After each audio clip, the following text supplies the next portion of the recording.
Hello guys, in this lecture we are going to learn about Laravel models in depth.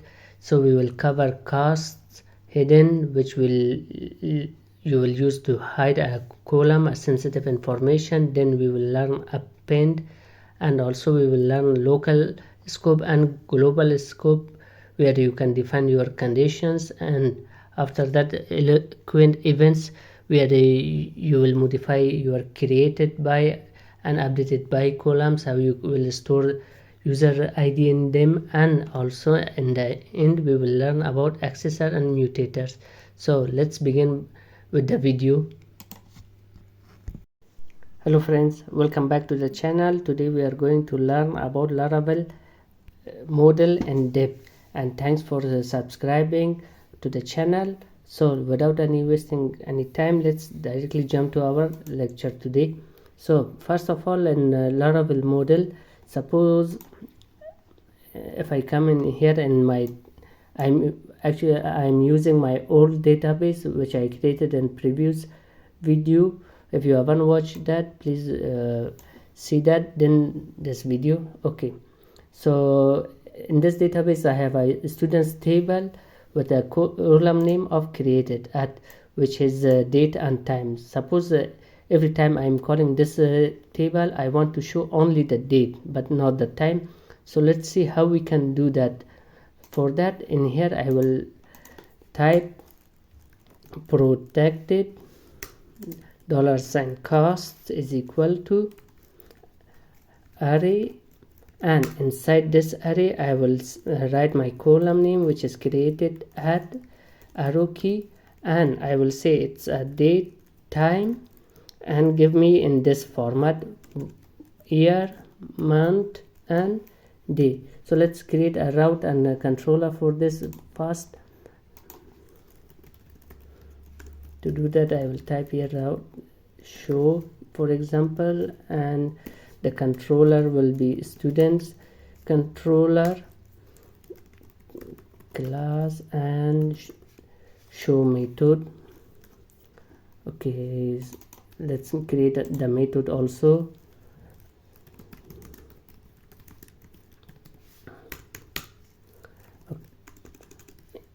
In here I will set also items and my model name, which is students all. Okay, now let's go to this route in the browser.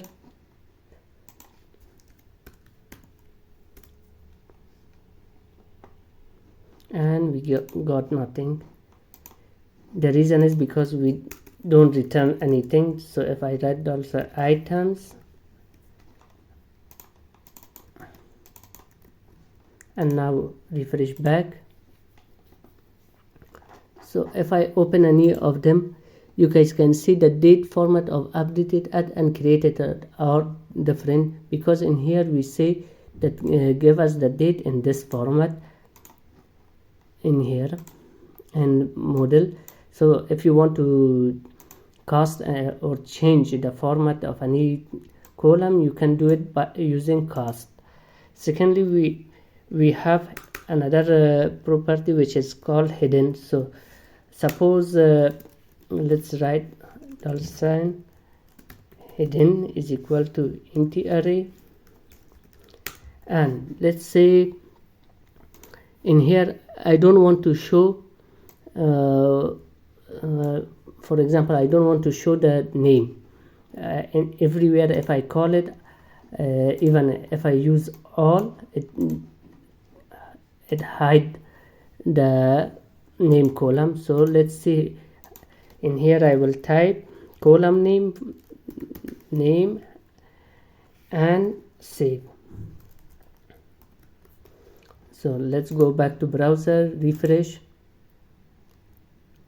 Okay, as you guys can see, there is no name column in here. If I open this one also, there is no name. So this is the method. If you want to hide any sensitive information from your database, you can add it inside hidden property. Now imagine if we want an extra attribute in here with our collection that we get from the database. So let's say, for example, we have a name and date of birth. We want an extra attribute to get name and attribute combined, or let's say append a new attribute to our collection. How we can do that? For that, we have to come down here and type protected $append is equal to array, and give it a name. For example, let's say full name, and below it we have to type the method for it, public function get full name, and at the end attribute. This is important, guys. Remember that if you want to append a new attribute to your collection, you have to write exactly like this: get, then that thing that you have wrote here, and at the end attribute with the capital A. So then inside it return $this name dot, and anything, for example, you want to add before after it. Suppose I will say ABC. Now let's save it, go back to browser and refresh our page. So as you guys can see, we got a new attribute, full name, which we don't have in our database table. We got this new one, full name, with a name, and after that ABC that we wrote. And if I open another one, you guys can see in all of them we have full name with the string that we added. Let's say one more thing. For example, we have date of birth. Let's calculate the age also, get the age also. For that, I will type here add one more element in my array, and create a method for it. For suppose public function get age attribute, and in here I will return carbon parse this attributes, and inside array I will type date. Okay, let's copy it from our database, date of birth, and paste it here, and at the end I want to age. So now let's go and refresh our page. Now as you guys can see, in we get age also calculated based on date of birth. So this is how we can make an extra field or element inside our collection. Okay guys, so next we have scopes in model. Basically there are two types of scope, one is global and one is local. Let's understand what are they first of all. So imagine I am typing here, I'm calling my model, and after that I'm typing this condition, let's say id greater than 10, and another condition where not null the address. So now every time I'm calling this model, I need to add these conditions also in every place, in multiple places. So to prevent this, we have scopes. To make a local scope, in here we have to type public function scope, and our scope name. For example, let's type this greater, and inside we will type a parameter query, and I will say $return and query. Now this query that we wrote, it's actually this one. This is our model. Let me delete this so you guys can understand better. So the query that I wrote for in the parameter, this one, it comes this from here. So let's complete this our query, where id greater than 10, and let's close it. Now to call this scope, I just have to copy this portion without scope and call it here like a function, and instead of all I will type gate. So now let's go to our browser, refresh our page, and let's come to the top. As you guys can see, it started from the 11, it then brought 1 up to 10. So let's make one more scope to understand more. For that I will type public function scope address and query as a parameter, then return $query where not null the address. Let's copy the addresses, or I think it will be much easier to understand if I bring the null addresses where null. Okay, it will be much better. Now if I add this also in my controller, call it this also, let's copy this and come here, call it like this, like a function. Now let's go to browser, refresh our page.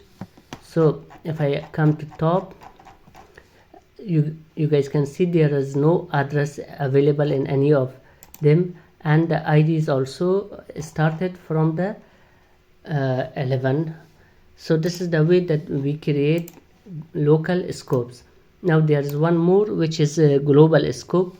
Imagine you don't want to always call these functions, and you want to specify them globally. So whenever you call this model, it automatically append this condition to it. So let's see how we can do that.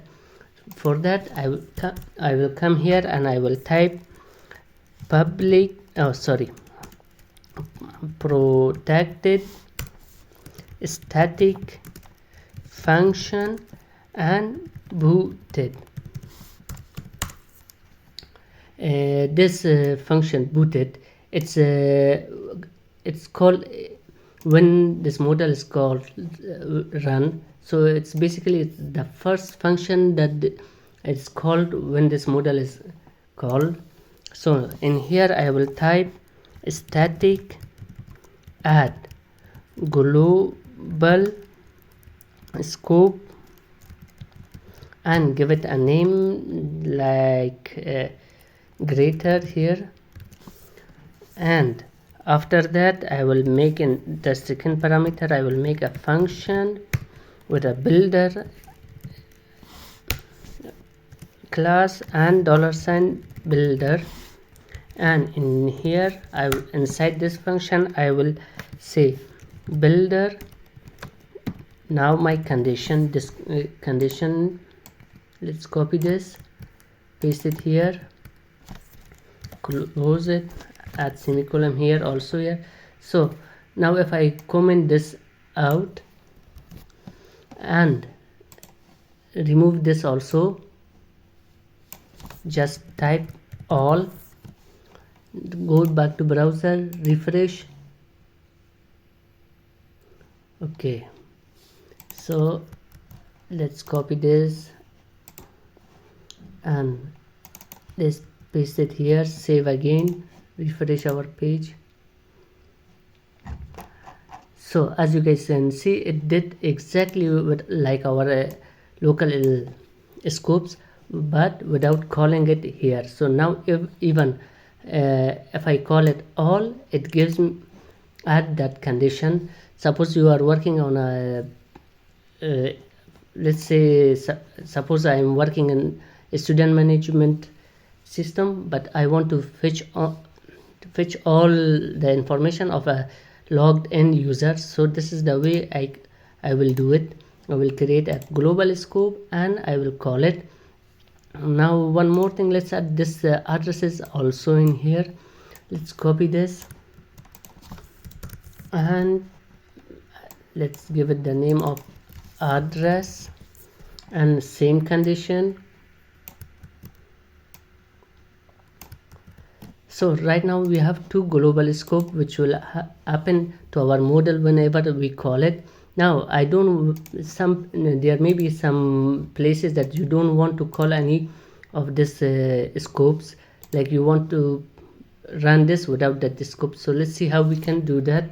For that I will come to here and remove the all, and I will type without global scopes. So in here I will say bring all without any scopes, don't add these scopes. So now let's refresh, and if we come to top we can see it started from id 1, and it will also bring all those with the null where the address is null. So if I want to just disable this global scope, let's see how we can do it. So let me copy here, and instead of without global scope I will type remove this s, and inside here I will just add the name of the scope. So now let's go and refresh the page again. So as you guys can see, our second condition, which was addresses, it got affected, but this one not. So it brought it started from id number 5 and bring all of them where the address is null. So let's say I also don't want this one also. So instead of, I will add the s back, and instead of single this I will create an array and put another one also. So now let's go refresh. As you guys can see, now it didn't, our scopes have been removed, so it brought all our records. So this is the way we create local scope, and this is the way we create global scopes in Laravel. Okay, so let's start by learning Eloquent Events. Let's see our database. For example, if I come to students table, I have two columns in here, created by and updated by. So what I want to is that whenever a user create a new record, automatically the ID of that user should be stored here. Similarly with the updated by, if the user updates the record, the ID should be automatically stored here. So let's see how we can do that. For that, in my model in booted method, I will create a new static creating, and in here I will it should be small static and creating. I will say a function and $model, and inside this I will say $model, my column name which is created by, and is equal to auth user ID. In this column it should store the user ID who created it. So now let's close it, and let's create a new record from our controller. So I will say $items is equal to new student, and the rest of the columns at the end $items, save. So now let's go to browser, refresh our page. So as you guys can see in here, created by automatically added my ID, the user ID which saved it, even I have not mentioned it in here. So it will automatically, while creating a new record, it will automatically add the user ID. Same, we have a static. Okay, let's copy this and we have updating, so we write everything's exactly as here. And instead of created by, I will type my column name updated by. So now let's go back here. Instead of creating new, let's say there's items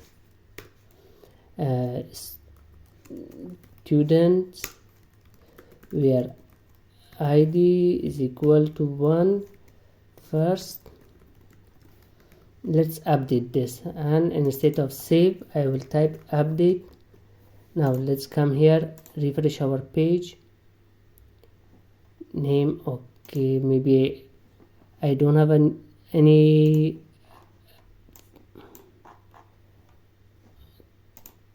okay, students we are okay, it's the reason is for our global scope. Now let's go and refresh our page. Yeah, because we previously we added this global scopes, that's why we were not able to get our record. So now when we comment it out, we got our record and it got updated also, and we got our user ID also who updated it. So this is the way we create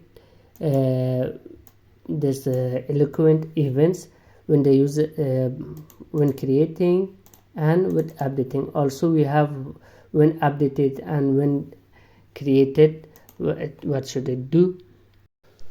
Okay, so now let's learn about Laravel accessor and mutators. So imagine when I'm creating a new student, in front of that I want to add a student, so it will be easy for me to differentiate. For example, this one is ABC. I want to add something like student in front of all of them, which I create a new record. So let's see how we can do that. For that, in my student model, I will come down here.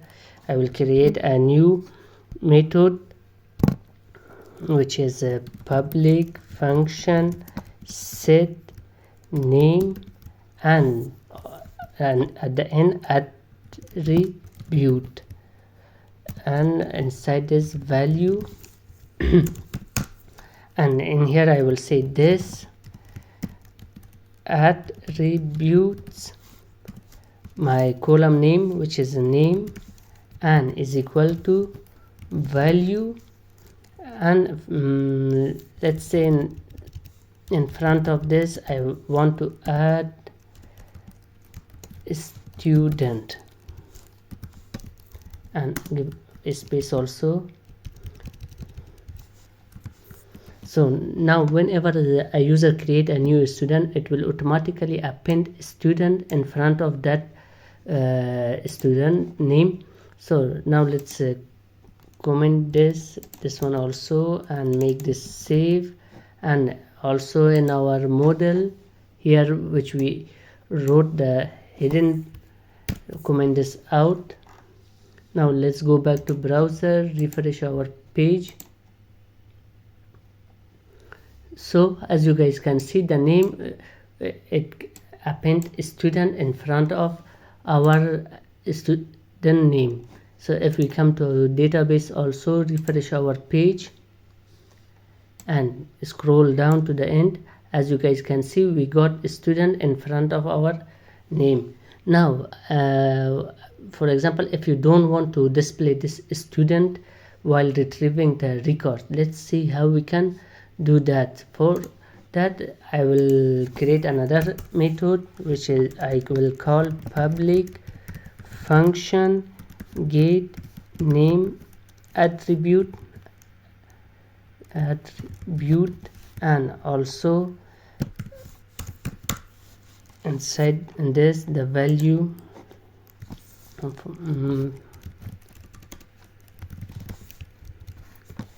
and return str replace. I want to remove the student word from that, and I will, what should it remove? It should remove student and replace it with empty string from the value. So now let's go and refresh our page. Okay, let's okay,